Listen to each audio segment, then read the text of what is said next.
Hello friends, welcome back to our channel toppers target. I hope आप सब अच्छे होंगे और आप सबकी प्रिपरेशन अच्छे से चली रही होगी। तो फॉर ईयर एग्जाम हम प्रीवियस ईयर क्वेश्चन डिस्कस कर रहे थे, तो उसी को कंटिन्यू करेंगे। आज की क्लास में भी हम प्रीवियस ईयर क्वेश्चन ही डिस्कस करने वाले हैं, तो आई होप आप इस क्लास को एंड तक देखें। तो स्टार्ट करते हैं। तो क्वेश्चन नंबर जो 31 है, जो पहले क्वेश्चन थे वो हमने इससे पहले वाली वीडियो में डिस्कस कर लिए थे, तो आगे के डिस्कस करते हैं। 31 है कि blue green algae are included under which kingdom, की जो ब्लू ग्रीन एल्गे है वो इनमें से are included under which kingdom. तो एल्गी, मोनेरा, फंजाई, प्रोटेस्टा। तो एज वी ऑल नो वो किस में आते हैं, blue green algae. Blue green algae वो आते हैं किसमें, किंगडम मोनेरा में। Kingdom Monera. तो पहला है algae, incorrect. Monera is the correct answer. Let's see. तो एज वी ऑल नो कि जो बायोलॉजिकल क्लासिफिकेशन था of plants as well as animal, the biological classification of plant and animal जो सबसे पहले दिया था वो किसने दिया था, वो एरिस्टोटल ने दिया था। और किसके ऊपर बेस्ड था, वो सिंपल मॉर्फोलॉजिकल कैरेक्टरिस्टिक्स के ऊपर बेस्ड था। Is that clear? लिनेनियस ने फिर फर्दर क्लासिफाइड किया था सारे लिविंग ऑर्गेनिजम्स को दो किंगडम में, एक तो प्लांटे और दूसरा एनिमेलिया। एक तो प्लांटे और दूसरा एनिमेलिया, ठीक है। और विटेकर ने प्रपोज एंड एलोबरेट, फिर विटेकर ने क्या किया, 5 किंगडम को क्लासिफिकेशन किया। Kingdom Monera, Protista, fungi, Plantae and animalia. Is that clear? कि लिनेनियस ने क्या क्या क्लासिफाई किया था, लेटर क्लासिफाई जो लिविंग ऑर्गेनिज्म है उन्हें दो किंगडम में क्लासिफाई कर दिया था, kingdom Monera, sorry, Plantae and animalia. और विटेकर ने प्रपोज किया, एलोबरेट किया 5 kingdom classification, kingdom Monera, Protista, fungi, Plantae and animalia. जो मेन क्राइटेरिया था इन 5 किंगडम की क्लासिफिकेशन था वो क्या क्या था, वो था उनका सेल का स्ट्रक्चर, की सेल का स्ट्रक्चर कैसा है, बॉडी ऑर्गेनाइजेशन, उनके न्यूट्रिशन का मोड क्या है, ठीक है, रिप्रोडक्शन और फाइलोजेनेटिक रिलेशनशिप। तो ये सारे क्या थे, ये मेन क्राइटेरिया थे किसके, 5 किंगडम क्लासिफिकेशन के। तो बात करें blue green algae and cyanobacteria. Blue green algae और साइनोबैक्टीरिया ये क्या होते हैं, ये होते हैं प्रोकैरियोट्स। प्रोकैरियोट्स जिनके पास सेल ऑर्गेनल क्या होते हैं, एब्सेंट होते हैं। तो have nucleotides with naked DNA, nuclear material इनमें प्रेजेंट नहीं होता है, विद न्यूक्लियर मेम्ब्रेन भी नहीं होती क्योंकि इसमें न्यूक्लियस नहीं होता है, वेल डेवलप्ड न्यूक्लियस नहीं होता है। Cell organelle are also blue green algae और साइनोबैक्टीरिया ये क्या है, प्रोकैरियोट्स हैं जिनके पास न्यूक्लियोइड्स होते हैं विद नेक्ड डीएनए। और प्रोकैरियोट्स के पास जो होते हैं वो सेल ऑर्गेनल क्या होते हैं, एब्सेंट होते हैं। तो cell organelles are not enclose with the membrane. Blue green algae do not show multi cellular body design like plant, कि जो ब्लू ग्रीन एल्गे है वो मल्टी सेलुलर बॉडी शो नहीं करता। Is that clear? तो ये जो कैरेक्टर्स हैं ये दिखाते हैं कि जो ब्लू ग्रीन एल्गे हैं वो किस किंगडम से आते हैं, वो आते हैं मोनेरा से रेदर देन प्लांटे। तो blue green algae are included under the Monera kingdom. Next question, question number 32 है, long term exposure to which of the following pollutants in water can cause lung cancer, कि पानी में निम्नलिखित प्रदूषकों में से किस के लंबे समय तक संपर्क में रहने पर क्या हो जाता है, लंग्स कैंसर हो जाता है। क्या हो जाता है, लंग कैंसर हो जाता है। तो वो किसकी वजह से होता है, वो होता है कैडमियम की वजह से। किसकी वजह से, कैडमियम। तो लेट्स सी ऑप्शन, तो पहला है कैडमियम, तो जो पहला ऑप्शन हो जाएगा वही क्या हो जाएगा, correct answer. Is that clear? तो ये कुछ कैरेक्टरिस्टिक्स है और उनसे डिसीज कौन कौन सी होती है और ये एक इंपॉर्टेंट चार्ट है। Let's see. तो जो पहला है नाइट्रेट, नाइट्रेट से क्या होता है, that is blue baby syndrome. After that mercury, mercury as we all know that is many matter diseases. Fluoride, bone fluorosis या फिर टीथ मोल्टिंग। क्लोराइड से हाइपरटेंशन और लेड से क्या होती है, किडनी डैमेज होती है। तो ये क्या है, ये कुछ कैरेक्टरिस्टिक्स हैं और ये डिसीज है इनसे related. Is that clear? Next question, question number 33 है कि विच of the following is a persistent organic pollutant. तो क्या होता है परसिस्टेंट ऑर्गेनिक पॉल्यूटेंट, ये हमने प्रीवियस क्लासेस में भी डिस्कशन किया था। तो परसिस्टेंट ऑर्गेनिक पॉल्यूटेंट होता है दैट इज DDT। क्या होता है, डाइक्लोरो डाइफिनाइल ट्राइक्लोरो इथेन। तो लेट्स सी, कार्बन डाइऑक्साइड नहीं है, SO2 भी नहीं है, तो DDT क्या हो जाएगा, correct answer. Next question, question number 34 है, which of the following diseases, इनमें से कौन सी डिसीज ऐसी है जो किसकी वजह से होती है, due to the poisoning with cadmium. तो जो मिनीमेटा है वो किससे होती है, वो होती है मरकरी। तो ये तो हो गया incorrect. Which of the following diseases cause due to the poisoning with cadmium, तो इटाई किससे होती है, ये होती है कैडमियम से। तो ये जो ऑप्शन हो जाएगा second option is the correct answer. और पोलियो वायरस से और रिकेट्स क्या होता है, विटामिन की कमी से। तो जो सेकंड ऑप्शन है that is the correct answer. Next question, next question से पहले इटाई इटाई विच लिटरली जिसका मतलब होता है it hurts is the name given to cadmium poisoning. The disease itai itai किससे होती है? ये होती है कैडमियम से। The name was given to the disease by the local Toyama prefecture of Japan in 1912। जो उसका नेम दिया था वो किसने दिया था इस डिसीज का? By the locals of Toyama prefecture of Japan in 1912। और ये जो डिसीज है ये रिकॉग्नाइज की थी as a 4 big pollution disease of Japan. Cadmium एक naturally occurring toxic heavy metal है और it is extremely toxic industrial and environment pollute classified as a human carcinogen. Carcinogen क्या कॉज करता है? Cancer. It is used in the manufacture of NICD rechargeable batteries वगैरह में इसे हम use भी करते हैं। तो ये इतना it is an extremely toxic की इंडस्ट्रियल के भी और an environment pollutant classified as a human carcinogen. Next question, question number 35 है कि UNFCCC का सचिवालय किस देश में स्थित है? तो वो जर्मनी, फ्रांस, USA, इंग्लैंड। तो वो कौन से देश में है? ठीक है, दैट इज जर्मनी। तो जो पहला ऑप्शन होगा वो क्या हो जाएगा? Correct answer. Next question, question number 36 है Montreal protocol was design to combat which of the following environment issue. कि जो मॉनिट्रोल प्रोटोकॉल है पर निम्नलिखित में से किस पर्यावरण मुद्दे से निपटने के लिए हस्ताक्षर किए गए थे? तो वो किससे किए गए थे? That is ozone depletion. किससे? Ozone depletion. तो पहला है water pollution, incorrect. Green house gas emission, incorrect. Ozone depletion is the correct answer. Move करते हैं नेक्स्ट क्वेश्चन पर। क्वेश्चन नंबर 37 है 5th of June every year की हर साल 5th ऑफ जून को क्या सेलिब्रेट किया जाता है? तो that is world environment day. Environment day, science day नहीं किया जाता, चिल्ड्रंस डे नहीं किया जाता, वाटर डे नहीं किया जाता, एनवायरमेंट डे। तो जो 4th ऑप्शन हो जाएगा that is the correct answer. Next question, question number 38 है which of the following is an exotic breed of cow. की इनमें से कौन सी काउ की एक्सोटिक ब्रीड है? तो एक्सोटिक मतलब पहला ऑप्शन है गिर, दूसरा है साहिवाल, थर्ड है जर्सी और फोर्थ इज मुरा। तो बात करें किसकी? Exotic breed. एक्सोटिक ब्रीड क्या होता है? दिस इज द एनिमल जो क्या आते हैं that come from the different place. ठीक है, एक्सोटिक ब्रीड क्या है? ये एक ऐसे एनिमल्स है जो डिफरेंट प्लेस से आते हैं। तो इसमें पूछा है कि एक्सोटिक ब्रीड ऑफ काउ इनमें से कौन सी है? तो वो है that is Jersey is an exotic breed of cow. जो थर्ड ऑप्शन हो जाएगा ये क्या हो जाएगा?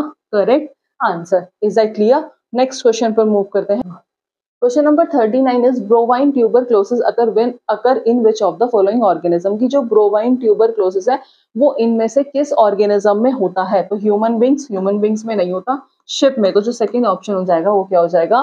Correct answer. कि माइकोबैक्टीरियम बोविस एक स्लो ग्रोइंग क्या है? एरोबिक बैक्टीरियम है और इसका जो कॉजेटिव एजेंट है that is tuberculosis in cattle. जैसे example cow, sheep, buffalo, goats में ये क्या होता है। ठीक है, ये रिलेट होता है किससे? Mycobacterium tuberculosis. जो बैक्टीरियम ट्यूबरक्लोसिस कोज करता है ह्यूमन के अंदर। Mycobacterium bovis can jump the species barrier and cause tuberculosis like infection in humans and other mammals. Next question, question number 40 है avian pox virus infect।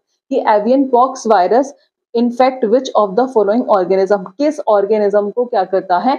Infect करता है। तो जो एवियन पॉक्स है वो क्या है? एक इन्फेक्टियस डिसीज है जो कहाँ किस में होती है? जो बर्ड्स में होती है। ये क्या है? एवियन पॉक्स क्या है? एक इन्फेक्टियस डिसीज है। दैट इज इन्फेक्टियस डिसीज है जो किस में होती है? जो कि होती है बर्ड्स में। ठीक है, बर्ड्स में होती है और किसके थ्रू होती है? वो पॉक्स वायरस के थ्रू होती है, caused by pox virus. So let's see, avian pox is an infectious disease of bird caused by pox virus.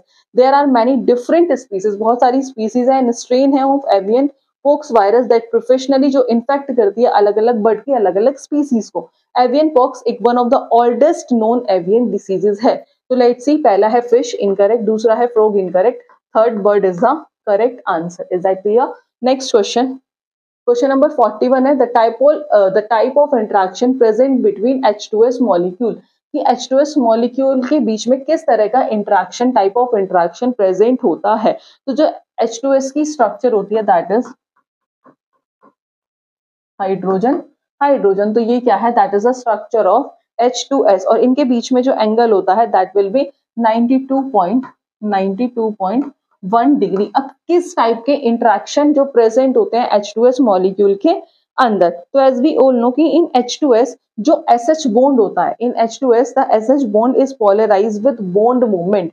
कि in H2S the SH bond is polarized in H2S the SH bond is polarized with bond movement with bond movement। तो इसमें कौन सा interaction होता है? इसमें होता है डायपोल डायपोल इंट्रैक्शन। तो बिकॉज क्योंकि is more electronegative than hydrogen, because is more electronegative than, किससे ज्यादा इलेक्ट्रोनेगेटिव है? हाइड्रोजन से। तो कौन सा इंट्रैक्शन होता है? वो होता है डायपोल डायपोल। जो सेकंड ऑप्शन हो जाएगा, ये क्या हो जाएगा? Correct answer. ठीक है, तो SH bond also lead to the formation of non zero dipole bond. तो इनके बीच में जो इंट्रैक्शन होगा that is dipole dipole. Move करते हैं नेक्स्ट क्वेश्चन पर। क्वेश्चन नंबर 42 है, which of these is a polyamide among the following, कि इनमें से कौन सा पॉलीअमाइड है? Rayon, terylene, nylon 66, ओरोनोन। तो जो पॉलीअमाइड है that is nylon 66 is the correct answer. ठीक है, तो नायलॉन 66 क्या है? एक पॉलीअमाइड है जो कंटेन करता है repeating amide that is CONH linkage. ये जो प्रोड्यूस होता है ये कहाँ से होता है? It is produce by the condensation of hexamethylene diamine and adipic acid, that is important. जो टेरिलीन है is a condensation polymer of ethylene glycol and dimethyl terephthalate. ये हमने प्रीवियस में भी डिस्कस किया था। टेरिलीन इज एक्सटेंसिवली जिसे हम यूज करते हैं कहाँ? टेक्सटाइल इंडस्ट्री में हार्डवेयर क्लोथ्स को बनाने के लिए, जैसे sari, dresses material etcetera. Teflon क्या है? एक लीनियर पॉलीमर है जिसका मोनोमर टेट्राफ्लोरोइथाइलिन, जिसका फॉर्मूला होता है C2F4। इसे हम coating, non stick fry pans वगैरह उसमें क्या करते हैं? इसका यूज किया जाता है। पॉलीइथाइलिन एक पॉलीमर है जो बहुत सारी मोनोमर यूनिट से बनता है, that is ethane. Next question, question number 43 है, Tyndall effect is not observe in, तो blue coloured sky, gold sol, smoke glucose solution. जो टिंडल इफेक्ट है वो ग्लूकोज सॉल्यूशन में ऑब्जर्व नहीं किया जाता। क्वेश्चन नंबर 44 है, the ratio of number of proton, electron, neutron in the parent nucleus which give N14 on emission of 2 beta particles respectively. So as we all know that XZA is equal to 7 N14 plus 2. Is that clear? ठीक है, X क्या है? That is a X क्या है? Parent nucleus. That is a parent nucleus. S क्या है? That is a parent nucleus जो क्या दे रहा है? Which give N14. Which give N14। ठीक है, अब इसमें Z क्या है? दैट इज एटॉमिक नंबर, और A क्या है? That is atomic mass. ठीक है, Z क्या है? दैट इज एटॉमिक नंबर, और A क्या है? That is atomic mass. Is that clear? As there is emission of 2 beta particle, as there is emission of 2 beta particles, 2 electron will be emitted as there is emission of 2 beta particles। तो 2 electron होंगे वो क्या हो जाएंगे? Emit हो जाएंगे। Is that clear? तो A is equals to 14 minus 0, ये कितना आ जाएगा? That will be 14। अगर निकालेंगे Z के केस में तो Z is equal to, Z क्या है? That is atomic number. तो एटॉमिक नंबर कितना है? ये कितना है? That will be 7। तो ये हो जाएगा 7 प्लस कितने? -2 प्लस माइनस, तो ये हो जाएगा 7 - 2 दैट इज 5। ठीक है, तो Z क्या आ गया? That will be 5। Is that clear? तो एज वी ऑल नो कि जो एटॉमिक नंबर होता है, number of electron, atomic number is equal to number of electron and number of proton. ठीक है, atomic number is equals to number of electron and number of proton. Is that clear? तो हम इसे क्या कर सकते हैं कि S को क्या है, अब एटॉमिक नंबर हमने निकाल लिया, Z कितना आ गया? That will be 5। Z कितना आ गया? 5। तो इस केस में बताना है कि प्रोटॉन और इलेक्ट्रॉन कितने हो जाएंगे? 5। अब यहाँ से नंबर ऑफ न्यूट्रॉन्स निकालने हैं। क्या निकालना है भाई? यहाँ पे हमने क्या निकालना? एटॉमिक नंबर कितना आ गया इसका? That will be 5। अब प्रोटॉन भी कितने हो गए? 5। इलेक्ट्रॉन भी कितने हो गए? 5। प्रोटॉन और इलेक्ट्रॉन ही पूछे, दोनों गए 5। न्यूट्रॉन्स निकाल लेंगे तो number of neutron is equals to atomic mass minus atomic number, atomic mass minus atomic number. Number of neutron निकालेंगे, atomic mass minus atomic number. Atomic mass कितना था? दैट विल बी 14 और दैट विल बी 5। 14 - 5 तो ये कितना आ जाएगा? That will be 9। 14 - 5 that will be 9। तो ये हो जाएगा 559 is the correct answer. Next question, question number 45 है, general electronic configuration of valency shell for the newly discovered element whose Z is equal to 117 is, जिसका atomic number Z is equals to 117। इसका क्या बताना है? Electronic configuration बताना है। तो इसका जो इलेक्ट्रॉनिक कॉन्फ़िगरेशन होगा वो होगा 6d 10 दैट इज 1s2 और Np5। इसका क्या हो जाएगा 6d10 that is 7s2 sorry 7s2 और 7Np5। ठीक है, ये क्या हो जाएगा इसका 6d10 7s2 और 7p5। Is it clear? 7s2 और 7p5। तो जो एलिमेंट है ये किस ग्रुप से बिलोंग कर रहा है 17, कौन सी फैमिली से? हेलोजन फैमिली से। ये कौन सा एलिमेंट हो जाएगा जिसका एटॉमिक नंबर होता है दैट इज 117। तो Rn मतलब ये क्या हो गया रेडॉन, जिसका एटॉमिक नंबर होता है that is 117। Is that clear? जिसका एटॉमिक नंबर होता है 117। तो S2 दैट इज P5। तो ये हो जाएगा NS2 NP5। तो जो पहला ऑप्शन हो जाएगा correct answer. Next question, Bohr model of atom could explain formation of chemical bond incorrect, quantization of energy incorrect, find structure of spectral line incorrect।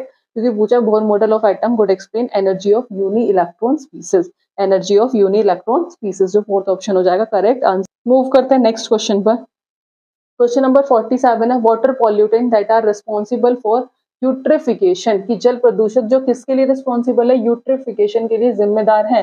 तो that is fertilisers containing phosphate. तो पहला है polychlorinating biphenyl incorrect, sulphates and nitrate incorrect, organic waste incorrect, fertiliser containing phosphate. तो जो fourth option हो जाएगा ये क्या हो जाएगा correct answer. Next question, question number 48 है, hydrogen can not be place along the alkaline metal due to its non metallic character, non metallic character की वजह से। और हाइड्रोजन क्या है? हाइड्रोजन एक नॉन मेटल है, नॉन मेटल है और क्या कौन सा बॉन्ड बनाता है? कोवेलेंट बॉन्ड फॉर्म करता है शेयरिंग करके इलेक्ट्रॉन की।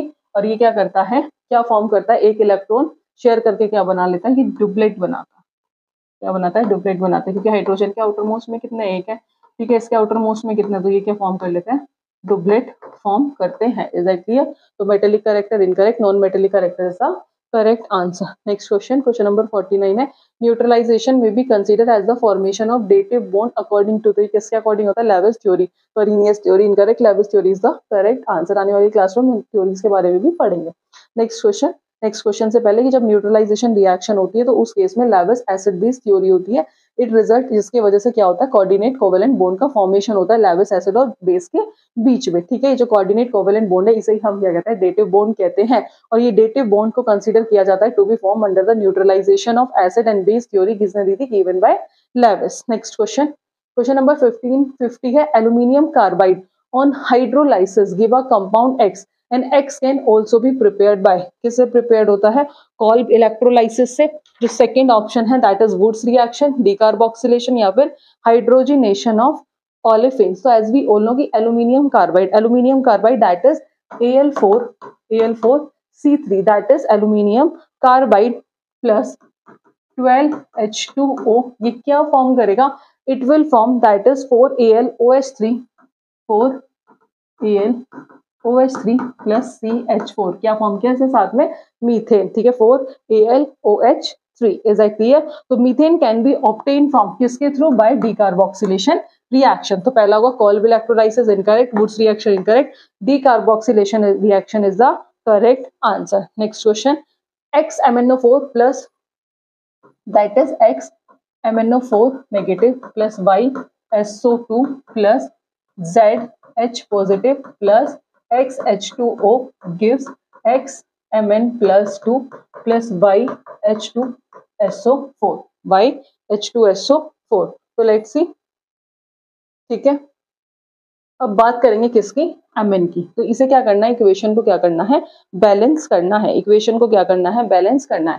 ठीक है, तो अगर मैं यहाँ इसमें क्या कर दूं? 2 कर दूं, 2 MnO4 नेगेटिव, तो x की वैल्यू क्या हो गई? 2 हो गई। अब x की वैल्यू 2 हो गई, अब हमें तीनों की वैल्यू निकालनी है x y z। ठीक है, x y z, तो तीनों को क्या करके चलना पड़ेगा? हम इन्हें बैलेंस करेंगे। Reactant side is equal to product side.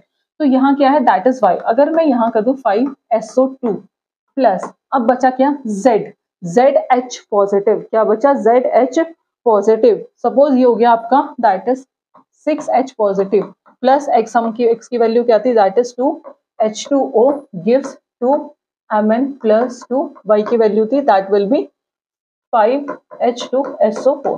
ठीक है, अब देखते हैं क्या ये रिएक्शन बैलेंस है या नहीं है। Mn कितने हो गए? 2। ऑक्सीजन कितने हो गए? 4 2 जा 8 यहाँ के केस में। ठीक है, यहाँ कितने? 5 2 जा 10। यहाँ कितने हो गए? यहाँ हो गए 4 2 जा 8 और यहाँ कितने हो गए? 5 2 जा 10, ठीक है। यहाँ ऑक्सीजन कितना है, यहाँ है 2, यहाँ कितने हैं, दैट विल बी 2, तो 10 और 8 18 और ये कितना होगा 20, तो ऑक्सीजन कितने हैं 20। बात करें किसकी, Mn कितने हैं 2, ऑक्सीजन कितने हैं 20।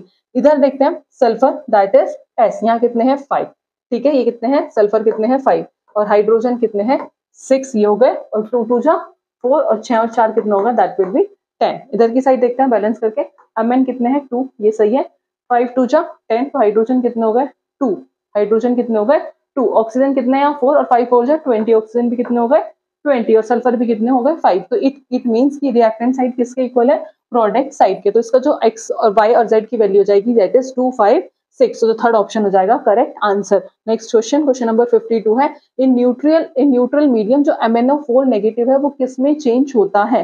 तो बात करें MnO4 नेगेटिव की इन न्यूट्रल मीडियम, तो MnO4 नेगेटिव प्लस 2H2O किसकी बात हो रही है, in neutral medium plus 3 electron, तो ये क्या फॉर्म करता है, इसकी ऑक्सीडेशन स्टेट क्या होती है, चेंज हो जाती है, that will B MnO2 plus 4OH negative, MnO2 plus 4OH negative. तो जो MnO4 है, MnO4 नेगेटिव है वो किस में चेंज हो जाता है, वो हो जाता है MnO2 में। MnO4 नेगेटिव चेंज किस में हो जाता है, MnO2 में। तो जो Mn की जो ऑक्सीडेशन स्टेट है वो +7 से किस में चेंज हो जाती है, +4 में, तो ये हो जाएगा Mn +4। तो लेट्स सी, जो सेकंड ऑप्शन होगा correct answer. Next question, question number 53 है, फॉर्मूला ऑफ ओड सल्फेराइड, तो दैट इज ZnS, तो पहला है ZnO incorrect, ZnCO3 incorrect, ZnCl2 incorrect, ZnS is the correct answer. Next question, question number 54 है, the method not used to prevent corrosion of metal, इनमें से कौन सा मेथड है जो किस लिए यूज किया जाता है, जिसलिए यूज नहीं किया जाता, कोरोजन को प्रिवेंट करने के लिए, कोरोजन ऑफ मेटल को प्रिवेंट करने के लिए यूज नहीं किया जाता। तो barrier protection, alloying with suitable metal, coating with phenol या कोटिंग विद बायफिनोल, तो कोटिंग विद फिनोल यूज नहीं किया जाता, तो थर्ड ऑप्शन क्या हो जाएगा correct answer. Next question, question number 55 है, Van Arkel method is used in the purification of, की जो वेन आर्कल मेथड है वो किसके प्यूरिफिकेशन के लिए काम यूज होता है। तो जो ये जो मेथड है ये यूज होता है, use for obtaining ultra pure metal, तो ये जो होता है वेन आर्कल मेथड, ये मेथड यूज किया जाता है, this method is use for obtaining ultra pure metal, जैसे लाइक टाइटेनियम, ठीक है, Ti दैट इज टाइटेनियम और जिरकोनियम, तो जिंक नहीं है, Au नहीं है, Ag नहीं है, titanium is the correct answer. Question number 56 है, the reaction between propene and HBr is a type of, तो that will B CH3 CH double bond CH2 plus HBr, तो ये क्या फॉर्म होगा, दैट इज अनसिमेट्रिकल एल्कीन, और जब reaction होती है प्रोपीन और HBr तो दैट इज इलेक्ट्रोफिलिक एडिशन, तो ये हो जाएगा CH3 that will B CH और यहाँ जुड़ जाएगा Br that is CH2H that will be CH2S, so that is electrophilic addition. तो आई होप आपको क्लियर हुआ होगा। तो आज की क्लास में हम इतने ही क्वेश्चन करेंगे। आई होप आपको आज की क्लास पसंद आई होगी। फर्दर ऐसी क्लास के लिए आप हमारे चैनल से जुड़े रहिएगा। आज की क्लास में इतना ही, मिलते हैं नेक्स्ट क्लास में नेक्स्ट टॉपिक के साथ। Thank you.